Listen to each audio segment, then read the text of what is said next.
Alright, welcome back, guys. I was going to start off with a few questions that were asked last time.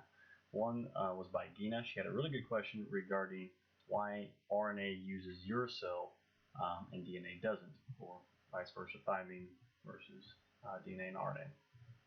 I had looked that one up because I didn't know the answer. Turns out, some scientists speculate that uracil is less expensive to make, less energy used to make it. Others also identified that cytosine and uracil are very similar in their structure, and cytosine can actually degrade into uracil. So they think that it may be a mechanism to identify mutations when proofreading the DNA. So if there's a uracil stuck in the DNA, they'll probably cut it out because it's not supposed to be there. The other question was by Susan. She asked what would happen if during transcription, when the DNA is going to messenger RNA, what would happen if the wrong amino acid got put into the polypeptide chain? Would that have any effect? And absolutely it would have effect. So you could essentially change the protein, which means it would fold differently and make an entirely different protein. Like you said, sometimes it's just one nucleotide wrong that can change an entire protein structure, going from that hemoglobin to that sickle cell trait. So it's a big difference there. So one nucleotide can make a big difference. Alright, it is time ready to go, so we're going to start with this just to do a little recap. Today, I do have another computer, so I can see your live chat. So if you have questions during the lecture, go ahead and post them. And there is a small delay between the presenting and the chat, I believe. So if you ask a question, I don't get to it right away, or I back up and stop, just let me know. I'll get to it as soon as I can. Alright, so let's go ahead and get going. So last time we talked about DNA versus RNA. There's a number of differences between the two structures. DNA, of course, is an alpha helix or double helix. RNA is a single strand. We know that RNA has uracil, as we just talked about, and DNA has thymine.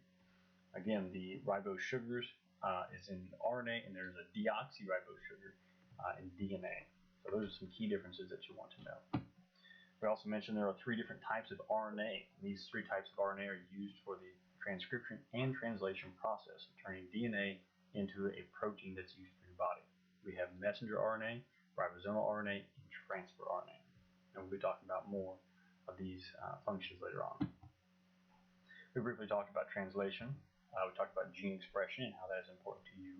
Today we're going to elaborate a little bit on genes themselves and the DNA structure.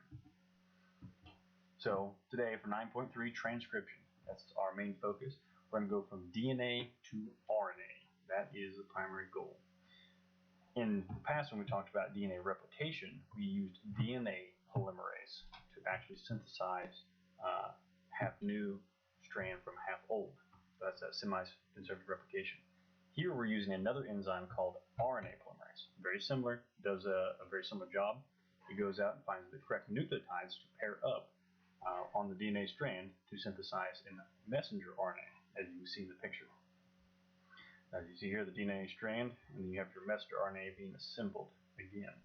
The polymerase is this big blob right here that's actually funneling these nucleotides in there and then synthesizing that strand.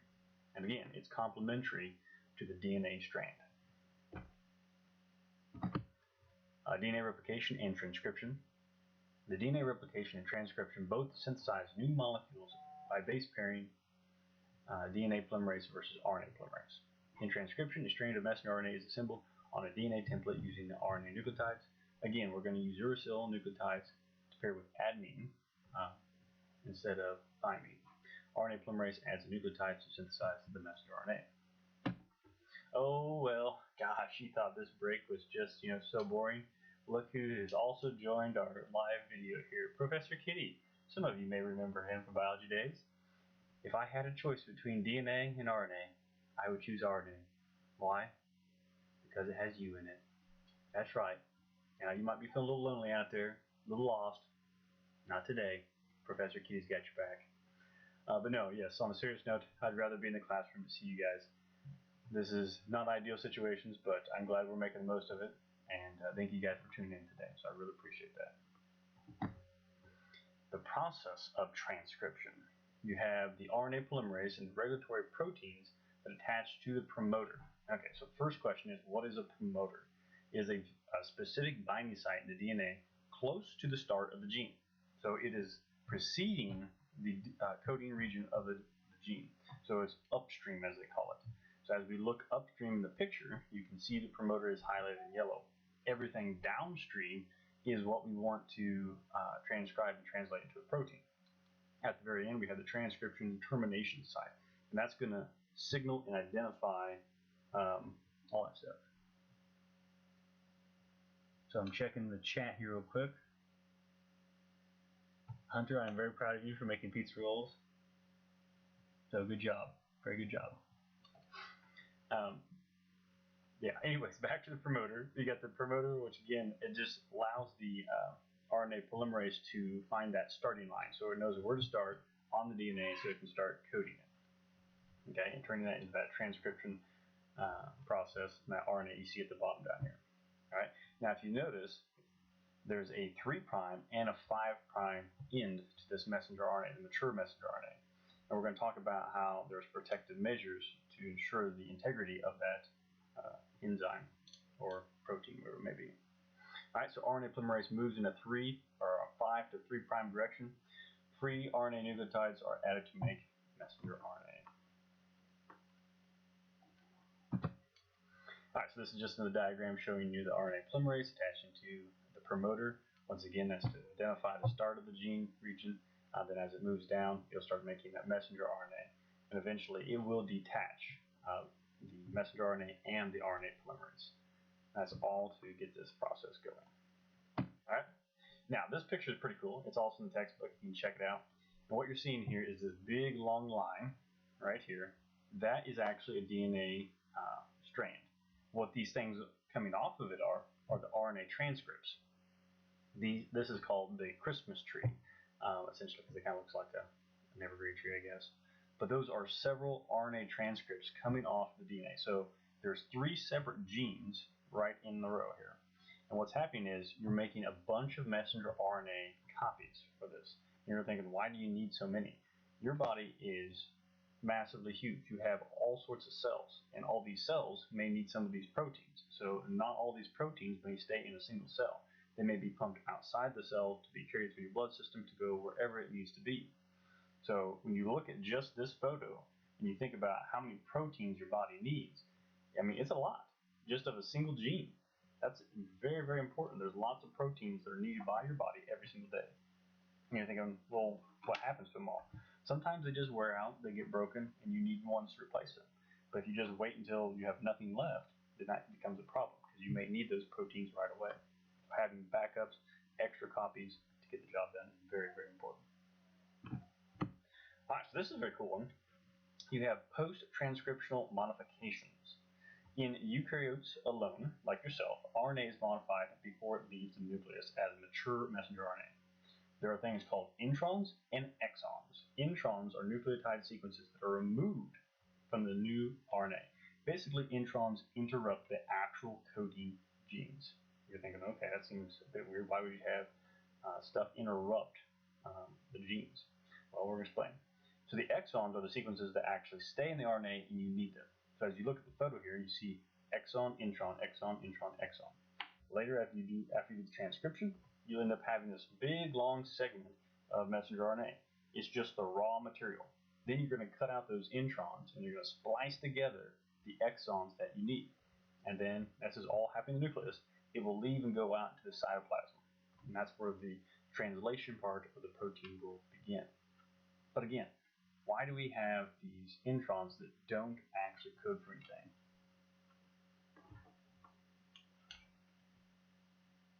I do miss you, Gavin, just so you know. Reading this chat here real quick. But okay, so the reason why we have alternative splicing, or these introns, is because it allows one gene to actually encode for several different proteins. Some exons are removed from the RNA and others are spliced together in various combinations. So after splicing, transcripts are finished with, again, a guanine cap, which is a 5' end, and poly A tail 3' end.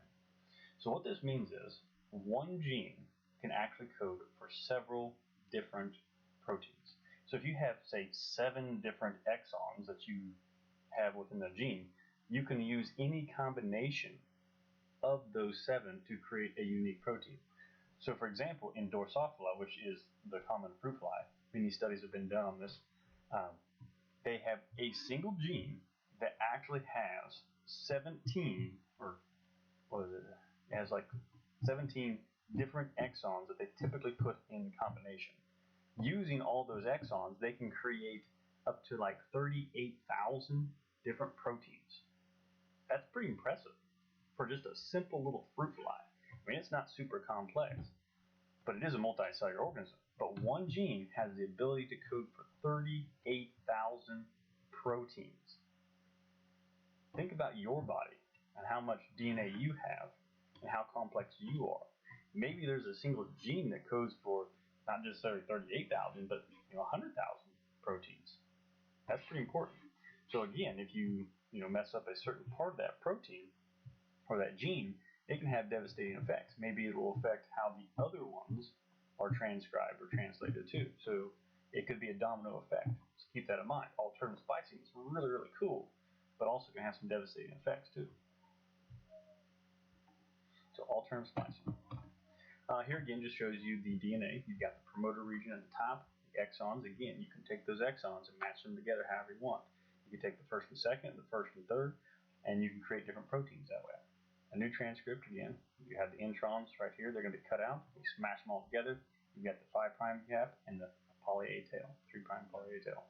Now, the reason why you're going to put these 5' and 3' protective measures on there is when it goes out into the cytoplasm, there are enzymes out there designed to destroy this messenger RNA. You're thinking, why would you want to destroy the messenger RNA that you just built?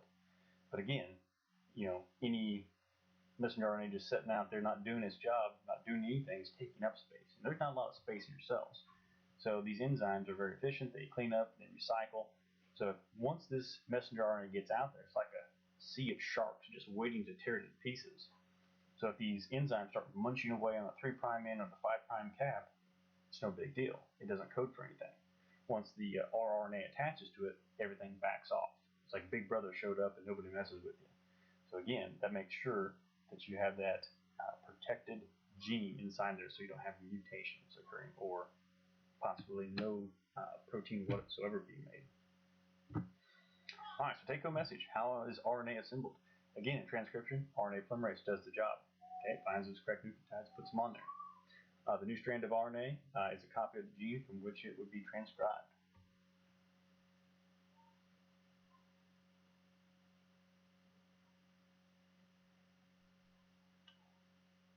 So I see a question here from Dina again. It says, so what is the point of introns again? So introns basically are spacers between actual coding DNA. So what they can do is they can create a buffer or gap between the actual coding. So if all the coding was together, the RNA polymerase could again just copy the whole thing and it just might all match together. So having the introns allows us the diversity to create a number of different proteins from a single gene. Hopefully that answers your question, Dina. I also want to give a shout out to some former students there. I see Kyler and Ryan. They have tuned in, so I'm super excited to see you guys here today. So thanks for stopping by. All right, just going to talk a little bit about 9.4 and then we'll call it a day. All right, so you got the RNA and genetic code. So ribosomal RNA or rRNA and transfer RNA or tRNA translates that message into a polypeptide chain. So now we've gone from DNA to messenger RNA. We got it ready to go. Now we've got to turn it into a protein. Okay, so how we read the messenger RNA is very important. Every 3 nucleotides is called a codon, and again, that's on the messenger RNA, and that codes for a very specific amino acid. So how do we match that up, that amino acid, with the tRNA, which will have the anti-codon, as we talked about before. And that'll bring in the specific amino acid. So the order of codons in the messenger RNA determines the order of amino acids in the polypeptide chain, which determines how important that protein is. Because if you misplace them, move them around, you're not going to get the same thing. All right, so here's your codons yet again. You can see that every 3 code for a specific amino acid, and then they color them differently. You got the kind of the tan and blue, orange, and light blue. They all code for different amino acids. Again, every 3 nucleotides is a codon. Now, we're going to talk later about how specific codons, there are start ones and stop ones, as you can see on this slide here. But again, we'll probably stop on this slide today. We'll talk some more about this next time, though. So just give me a little introduction. So if you have any questions, go ahead and throw them in the chat there, and I'll stick around for a little bit and answer the questions. Otherwise, you guys are free to go. Don't forget about the discussion board. I'm going to post that here in a few. Once again, on the discussion board, all you got to do is answer one of the questions, ask a question regarding that topic, and then respond to two of your peers' work. It's pretty simple. It just kind of gets you those mentality of talk and discuss amongst your peers type questions. And then the second thing is there's a short video quiz to go with this afterwards. The video quiz is just designed to reinforce the concepts that we talked about here in the lecture today. Okay, so it's just to guide you, make sure you're following the most important details. Okay, all right. So I'm going to answer a few questions here. Let's see, we got Gavin asks, "How's my quarantine going?" Pretty good. It's been rather boring, I guess, at times, but I'm enjoying the time with my little girl and wife, Mrs. Coffee. So it's going pretty good though. Brett, once the introns are cut out, what does the strand of RNA do? So once the introns are cut out, it'll splice the exons together. So now we have the actual coding gene that we want to make into our protein. We'll put the poly A tail and the 5' cap on it, and it will leave the nucleus and go out into the cytoplasm, where then it becomes a protein using that rRNA and tRNA. All right. Hunter Stivers, can I get an F in the chat? Yes, you can, buddy. F for fantastic fun. Justin already gave you one in Soda Trenton, so thank you guys. You guys are now the teacher's assistants, and you can assign grades accordingly. Hunter also got a dog, for everybody that's wondering. He probably got it from the Amish. Probably stole it, but yeah, otherwise, yeah. Okay, any other questions regarding the topics?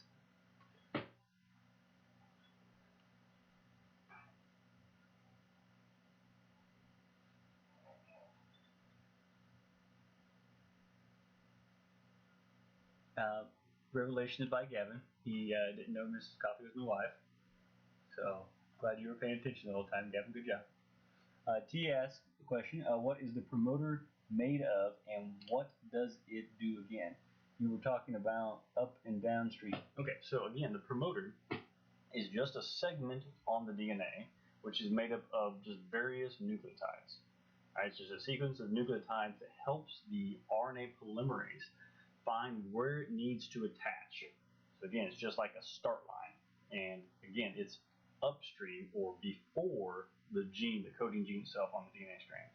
So for example, if you're looking at the screen right now, you'll see on this bigger photo, you'll see the promoter here, and this is upstream because all the genes that we want are actually downstream here. And then finally you have the terminator sequence, which is again just some more nucleotides that helps identify the stopping of the RNA polymerase. What does it actually help with? Like, what is the termination made of? It's more or less the stop codon, and that will help trigger some termination factors, which are additional proteins that will actually cut it loose. Hopefully T, that answers your question. If it doesn't, let me know. Other questions? All really good ones today. And again, if you guys have any questions that you didn't get to ask or you thought of later, just email me and I'll talk about them again, most likely at the beginning of the next lecture, like I did today.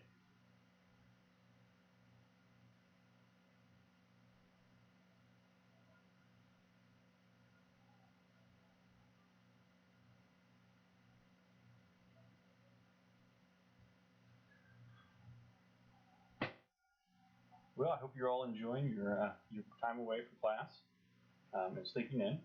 So if you haven't got to sleep in, well, you must have one of those essential jobs. So good for you. Keep it up. T also asked another question here. So does RNA polymerase follow ligase?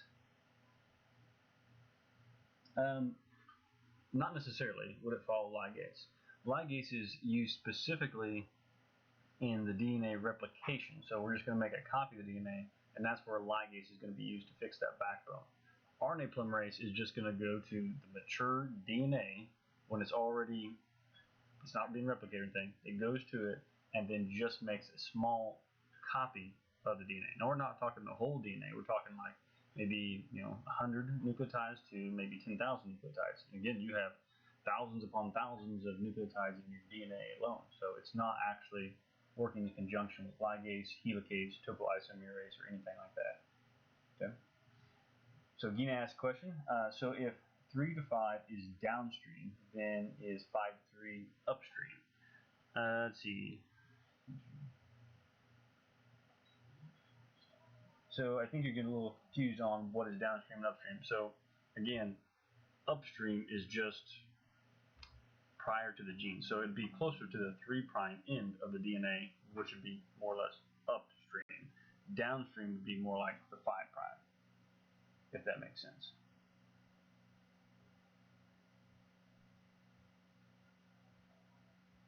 Good for you, Brett. Waking up at 12:30 is definitely a lifelong achievement. Okay. I'm just glad you didn't sleep through this one, Brett. Good job. All right, any other questions? You guys have been a great audience. Oh, there's no more. T asks another question. Is there a primer for RNA polymerase? The primer is essentially the promoter. So basically the primer tells the DNA polymerase where to start for the replication process. The promoter tells the RNA polymerase where to start for its replication process. Very good question, T.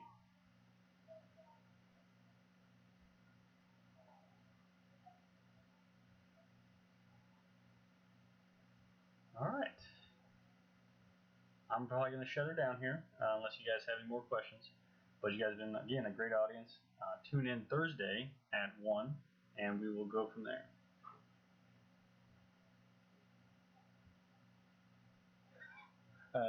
Kyler asked Mr. Coffee, I challenge you to a LARP duel.